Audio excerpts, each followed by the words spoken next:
allez bien, j'espère que vous êtes contente de me revoir. Moi je suis trop contente, franchement, je commence à kiffer faire des vidéos, je commence à vraiment aimer faire des vidéos et c'est bon signe. J'espère que je vous ai manqué. Si vous ne me connaissez pas, je me présente, je m'appelle Shona.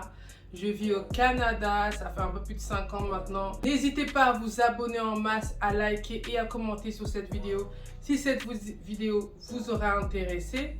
Je voulais faire cette vidéo pour faire un petit bilan sur mes 5 ans au Canada, peser le pour et le contre du coup du Canada pour ceux qui ne sont pas encore là, qui ont pour projet de venir au Canada, qui ne savent pas trop par où passer. Cette vidéo, c'est pour vous. Attendez. En live, ça se passe comme ça. Si vous voulez visiter le Canada, vivre au Canada, étudier au Canada, travailler au Canada, j'ai fait les 5, donc restez là. On va parler de ça tout de suite.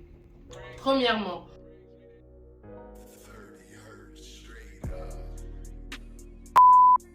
je parle de mon expérience à moi en tant que Française. Pour ceux qui sont haute nationalité, je ne sais pas, faudra se renseigner sur le site du gouvernement du Canada, gouvernement.ca. Vous avez toutes les réponses sur le gouvernement. Quand je suis venue au Canada, je suis venue pour étudier. Je suis venue pour faire une formation de langue en premier temps. Après, il s'avère que je suis restée plus longtemps que prévu. Ça fait 5 ans, je devais faire 6 mois. Comment est-ce que j'ai fait pour venir au Canada pour étudier? J'ai commencé à faire des recherches sur internet pour des écoles. Au début, je voulais aller à Londres. Il s'avère que à Londres, c'était full. Il n'y avait plus d'écoles disponibles. Donc du coup, je suis passée par une agence qui m'a permis de pouvoir venir au Canada pour apprendre l'anglais. Cette agence-là, je l'ai trouvée comment? Je l'ai trouvée sur Google.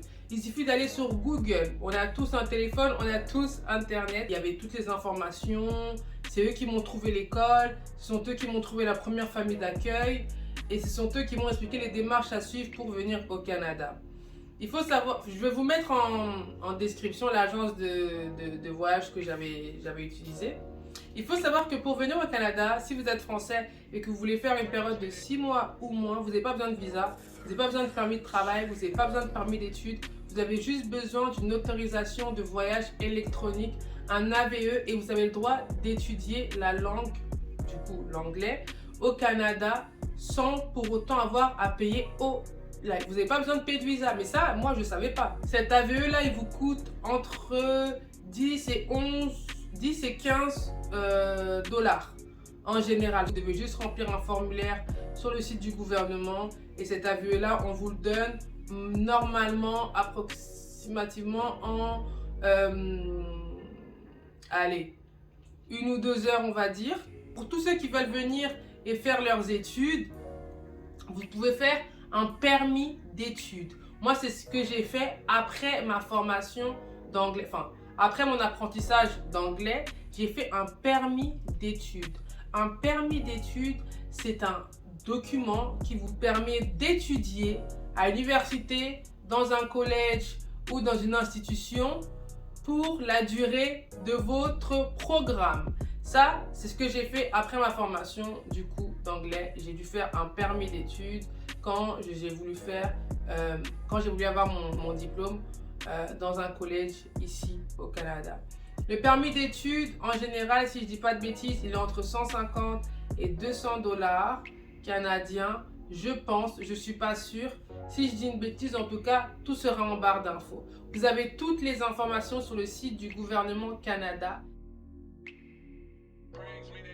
En ce qui concerne trouver une école, trouver un collège ou trouver une université, si vous êtes déjà sur le territoire, c'est très simple. Vous tapez sur Google, université bilingue ou anglophone, vous tapez le nom du programme, vous les contactez, ils vous envoient les documents qu'ils ont besoin, ils vous envoient tous les tests que vous devez faire, vous les rendez et au bout de, en général, 1 mois, vous savez si vous êtes accepté ou pas dans l'école. Si vous êtes à distance, c'est le même processus, sauf que c'est en ligne. Une fois que vous avez votre lettre d'acceptation, quand vous l'envoie par email, vous faites vos démarches administratives sur le site du gouvernement du Canada et c'est bon, c'est bouclé. Si vous voulez venir au Canada et vous voulez directement travailler au Canada, vous pouvez faire un permis vacances-travail, un PVT. Les Français, les Belges peuvent le faire. Vous avez le droit de travailler au Canada, en Ontario en tout cas, je sais que vous avez le droit de travailler et c'est super simple à faire en vrai. C'est vraiment simple, c'est un processus de tirage au sort et vous avez le droit de venir ici et travailler. Venons à l'étape tant redoutée. Une fois que je suis au Canada, j'ai mon permis de travail, j'ai mon permis d'études. Comment je fais pour trouver un logement? Honnêtement, je ne vais pas vous mentir, trouver un logement au Canada, enfin à Toronto, c'est l'une des choses les plus compliquées, je veux dire pour moi, parce que il y a beaucoup de documents dont vous aurez besoin. C'est-à-dire, si vous êtes nouveau au Canada, vous n'avez pas de credit check, vous n'avez pas de credit score, c'est compliqué de vous prendre un truc à vous-même. Et en plus de ça, si vous n'avez pas de fiche de paye ou de lettre d'employeur, moi ce que je vous recommande franchement si vous venez au Canada, que vous venez d'arriver, ne cherchez pas à vous prendre un appartement à vous tout seul, vous mettre dans vos trucs, vous renfermer, etc. Parce que le Canada aussi, c'est pas un pays où tu fais beaucoup de rencontres. Toronto, c'est pas une ville où deux rencontres, surtout qu'il fait froid la plupart du temps. Mais sachez une chose, c'est que trouver des colocations à Toronto, c'est très facile.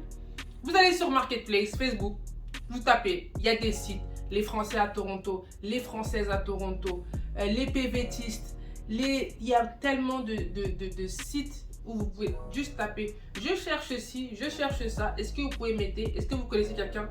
Maintenant, on est en 2023, c'est plus à l'époque où je suis venue, moi, je me rappelle, fin 2017, 2018, les trucs qui étaient un peu slow. Là, il y a maintenant tellement de plateformes où vous pouvez vous trouver des colocations. Il y a plein de sites, je vais vous mettre ça en barre d'infos.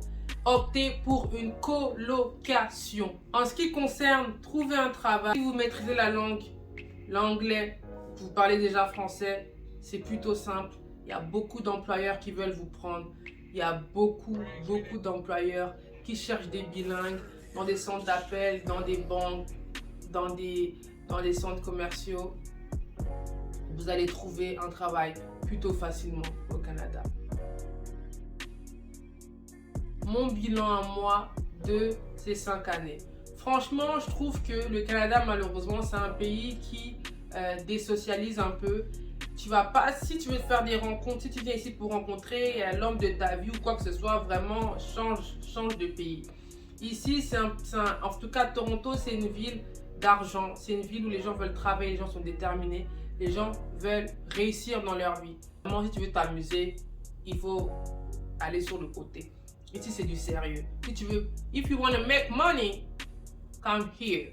If you want to play, go, I don't know. En ce qui concerne le froid du Canada, franchement, je vais vous parler français, je ne vais pas faire semblant. C'est vrai, il fait froid à Toronto, mais il fait déjà beaucoup moins froid qu'au Québec. Déjà, ça, c'est un déjà. Il neige beaucoup moins au Québec. Et si on veut se parler en vrai, parlons français. Si tu viens au Canada et que tu n'as pas de voiture, oui, tu vas avoir froid parce que tu vas marcher dans la neige. Mais si tu viens au Canada et que tu as les moyens de t'acheter une voiture, tu vas pas avoir froid. Tu seras dans ta voiture, tu sors pour sortir de la voiture, tu vas à la place où tu veux aller, tu repars de la place où tu veux aller, tu rentres dans ta voiture. C'est vrai, il fait froid, mais si tu as une voiture, il y a le chauffage chez toi, il y a le chauffage dans ta voiture. À un moment donné, moi, ça me fait bien rire les gens qui me disent « Ouais, mais il fait trop froid au Canada, comment t'as vu pour partir au Canada ?» Attends, moi, le froid va m'empêcher d'avoir de l'argent, en fait. Moi, le froid va m'empêcher de vivre mes rêves. Moi, le froid va m'empêcher de vivre le rêve américain. Allez, quittez! C'est n'importe quoi. C'est n'importe quoi, en fait.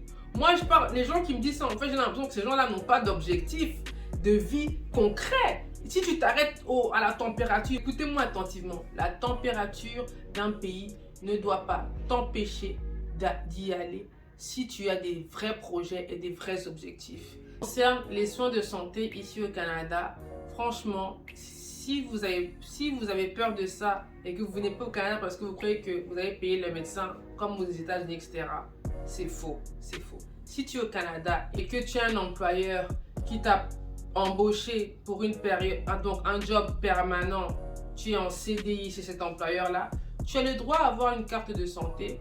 Et si tu as moins de 25 ans, sache que tu ne paieras absolument rien. Pour tout ce qui concerne la vie au Canada, les enfants, les crèches, etc., Si vous voulez que je fasse une vidéo spécifique sur ça, dites-le moi en commentaire. Ça sera avec plaisir. Moi, je suis à votre service. Vous me dites comment je fais. En tout cas, j'essaie de vous détailler un peu la vie du Canada. Si vous voulez venir au Canada, franchement, foncez. Ne vous arrêtez pas à cause de la température. Ne vous arrêtez pas à cause de la distance en disant que ouais, le Canada, c'est trop loin. Et on est à 7 heures de Paris en avion. C'est bon, en fait. C'est... À un moment donné, quand on a des projets, il faut y aller. À un moment donné, quand on a des projets, il faut y aller. Ne vous arrêtez pas à cause de la barrière de la langue. Je suis venue ici au Canada, je ne parlais même pas un mot d'anglais. Look at me now. Look at me now. Oh, l'accent n'est pas encore là, but it's coming. You know what I mean? It's coming. Ne vous arrêtez pas, ne vous arrêtez pas à ça. J'espère que je vous ai fait un bon bilan. Moi, tout ce que je peux dire à tous ceux qui ont peur de venir au Canada, qui ne savent pas comment faire, comment ça se passe, qui ont peur de prendre le risque et de tomber, sachez que vous n'allez pas tomber. Sachez que si vous ne prenez pas de risque dans la vie, vous n'arriverez à rien. La vie est un risque. Bref, moi je vous attends seulement au Canada. Allez, abonnez-vous. Bisous.